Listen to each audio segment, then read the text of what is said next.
Everybody hates target panic. No one likes it. I don't know a single person that does, but everyone struggles with it at some point during their shooting career. Whether you realize it or not, you have struggled with target panic and you will struggle with target panic. A lot of people don't even realize it because they're in such a habit of just punching the trigger. They don't even know what target panic is, and there's a lot of confusion about target panic. So in today's video, I'm gonna share with you 3 easy ways to overcome target panic that I have used here recently and that actually work, because there's some methods out there that don't really do the job right. But I can guarantee that if you implement all 3 of these, or even just one of the 3, it's gonna help a lot with your target panic problem, because they're super simple stuff going back to the basics of archery. And my goal in this video is to help you guys out of a pit that I fall into pretty often, and I've used these methods to get out of that pit here recently. And to be honest, right now I'm shooting the best I've ever shot in my life. So I'm pretty happy with that, and I'm happy with these tips I'm gonna share you guys. Hopefully it's very informational and helpful. So getting into it, the first tip is gonna be all in the release. So your release is why you struggle with target panic.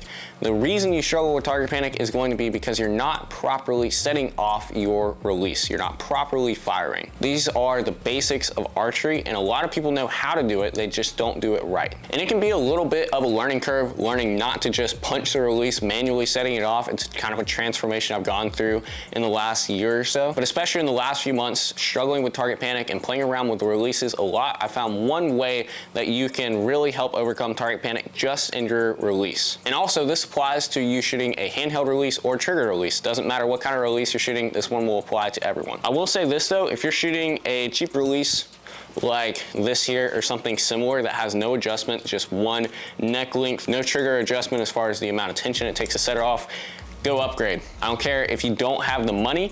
If you are into archery, you need to set aside a little bit of money, obviously be responsible, but set aside a little bit of money here and there, you know, from a paycheck. If you want to upgrade your release, you can get into one that allows those things for only 65 bucks, which isn't that expensive in the world of releases. Something like the TrueFire Smoke offers a super adjustable neck, and also the tension on it is adjustable, which is really what matters here and what we're going to be talking about, because the best way to beat target panic outside of your form and outside of something that you can physically do while shooting the bow is going to be in your release, and that is going to be by adjusting the amount of tension that you have on it. So a lot of people shoot a super light trigger, myself included, used to at least I should say, because they're kind of halfway punching the trigger, halfway setting it off with tension. They fall somewhere between, and they don't really, you know, get their finger on it and just absolutely mash it, but they're also not truly extending that palm or loading tension into their back, whatever it is. They're not truly pushing and pulling to set off the release, and it's not a true surprise shot like we want. And like I said, it's something that I was doing. I had a super light release. This button was set ridiculously light. I mean, if a hair landed on it, then it would go off. I mean, just to tell you this much, I shot an 80-pound bow with it a couple times, and the release just went off while I was mid-draw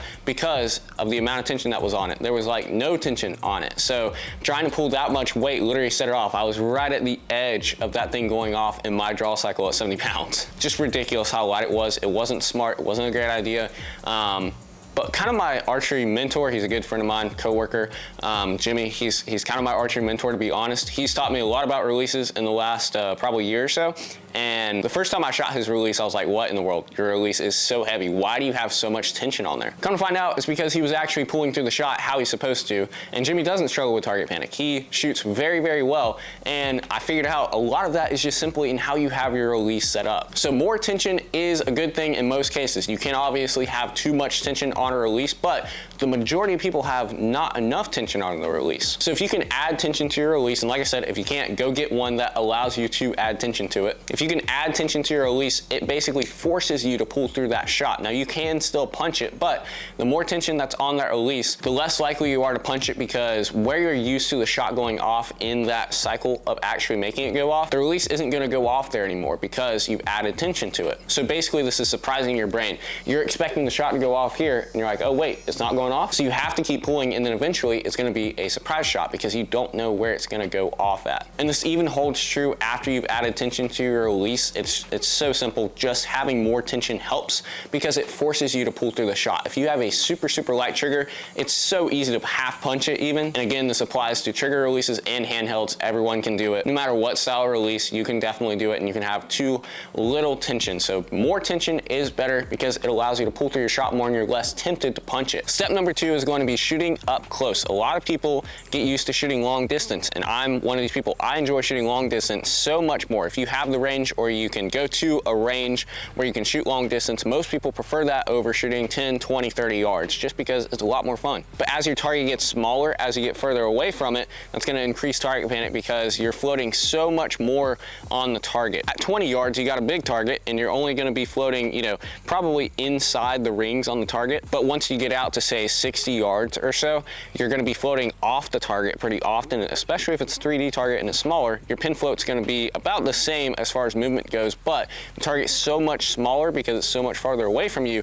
that it looks so much worse, and that causes a lot of target panic because as soon as you cross, you know, that 12 ring or whatever it is that you're aiming at, you just want to execute that shot because you're scared that you're going to go off the target again, or on this side of the target, that side of the target, whatever it is. It's a lot harder to shoot longer distance and it's a lot easier to shoot closer distance. So my simple tip for you is simply to go shoot close distance again. I got so used to shooting 60 yards, I literally set up a target at 60 off my front porch. That became my 20-yard shooting spot. I basically took out anything in between 0 and 60 and just started at 60 every single day. And it's a lot of fun, and I got better long distance, but at the same time, my target panic got so much worse because I'm floating on this little tiny target at 60 yards. I'm punching it every single time. 10 times out of 10, 100 times out of 100, whatever it is, I was punching that trigger because I was scared my pin was gonna float off, and it was something I was doing for a while subconsciously. But then whenever I came in close to a target, I realized I was doing the same thing. So shooting long distance can make target panic so much worse because, like I said, target's so much smaller, and a lot of people know this, but they don't really know how to deal with it or overcome it. And the best way is simply to move up close again. Start at like 5 yards. Get super, super close to your target and just start shooting there because you're gonna have such little pin float on that target. Your pin may only move like 2 inches outside the 12 ring at like 5 yards or whatever it is that you're shooting because your target is so big. It builds up confidence, but it's not a false confidence because you can shoot super good at that distance. Obviously, it's so close, it's not hard to do. And what a lot of people do is they'll set a target at 5 yards and they'll take a step back every day or whatever. And it's a really, really good method. I like it. I've used it a little bit, but at the same time, I don't feel like it's the most practical because it requires you to, 1, shoot every single day, which not everyone has the time for, and 2, shoot a lot of arrows every single day. A lot of people are saying, you know, 50 arrows a day for 30 days and you'll make your way back to say 50 yards or whatever it is, taking a step back every day. Like I said, it's very helpful, but it's also not the most practical because again, not everyone has the time or not everyone wants to shoot 50 arrows a day to do that. So it's kind of a shortcut and you'll probably get better results if you do that. So I guess you could say that's kind of a extra tip in this video, is to actually follow that method if you have the time and if you are willing to. But kind of a shortcut that may not be quite as effective but is still going to be very helpful is just to go back to the basics. Start at 10 yards and shoot at 10 yards for a few days. Don't shoot past that and get comfortable. Then make your way back to 20. Do that for a few days and then you can go back, you know, to your long distance shooting however you want. But I would just highly recommend going back to the basics, starting up super, super close. It's going to help out a lot because you get used to that target being so close to you. It kind of takes the fear out of the pin float. And a lot of people talk about doing this thing where you start up close and then you make your way back, you know, to a long distance. Like I said, it's a pretty common thing, but whenever they talk about it, they emphasize the wrong thing. So whenever I'm shooting up close to my target, the thing that I'm going to be focusing on is my shot execution. Now, pin float does matter a lot because your pin float, like I said, is going to be so much less significant at, you know, say 10, 20 yards because my pin's probably just going to float within this ring here. But you get out to 60, my pin's going to be all over the target because the target is so much smaller in my sight picture. So it makes it easier to execute a good shot, but that's not really what matters. What matters is the shot execution itself. So it doesn't really matter to me if I hit the 12 ring at 10 yards because I'm shooting 10 yards. It's super easy to do. What matters is that I'm actually executing the shot the right way, pulling through my shot and focusing on the shot execution itself, not necessarily where my pin's at. Because target panic is simply just a matter of shot execution. That's all it is. If I'm executing my shot properly every single time, whether that's by loading tension into my back or extending my palm, if I get a true surprise shot every time, that eliminates your target panic. It's truly as simple as that. So whenever you're shooting up close, make sure you guys focus on your shot execution, not where your pin is at. Obviously, you want to hit the target, you want to build up confidence, but at the same time, if you miss that little 12 ring over there, whatever it is at 10 yards, it doesn't really matter. As long as your shot execution is good, that's what matters. Because whenever you get back to long distance, that's what's going to make a difference between you and an average shooter. It's going to be your shot execution. And then the last tip that I have for you guys is a pretty unconventional one, but take a break from shooting. Don't shoot for a week, 2 weeks, however however long it takes, because whenever you come back, you'll be a lot less tempted to punch that trigger, because target panic is really a mind game, y'all. It truly is. All of it is just in your head, because if you think about it, target panic is only there because we're panicking in our minds, literally. It's not something to do with our equipment.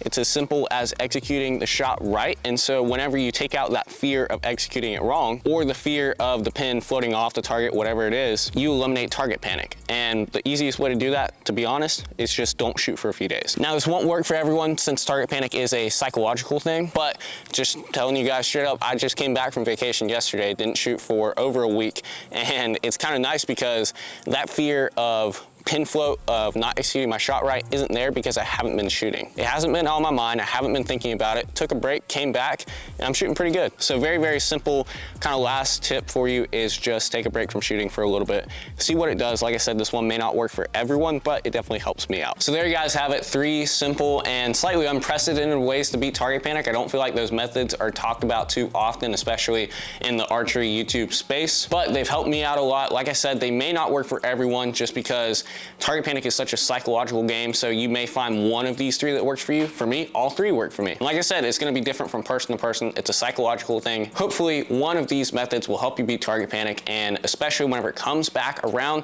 just implement the same thing that worked before. Once you find something that works, just redo it. It's as simple as that. So anyways, hope this video was helpful to you. Hope you guys enjoyed. Thank you for watching, and I'll catch you guys in the next one.